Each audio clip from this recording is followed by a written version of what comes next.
Saudaraku, warga Kampung Panangan Mata, Kecamatan Pegasing, Kabupaten Aceh Tengah, mengeluhkan kondisi jalan utama di kampung mereka yang telah rusak parah selama bertahun-tahun.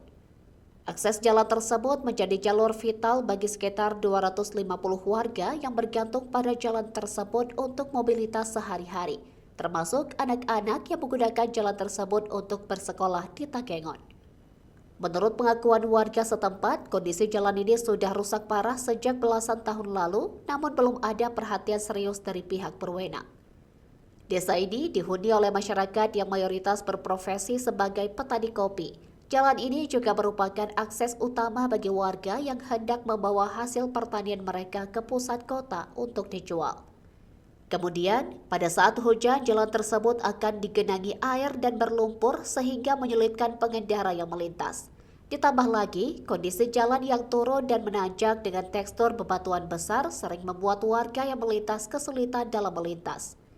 Untuk itu, warga pun meminta perhatian dari pemerintah setempat agar akses jalan tersebut dapat segera diperbaiki, mengingat pentingnya jalur tersebut bagi perekonomian dan kesejahteraan masyarakat setempat.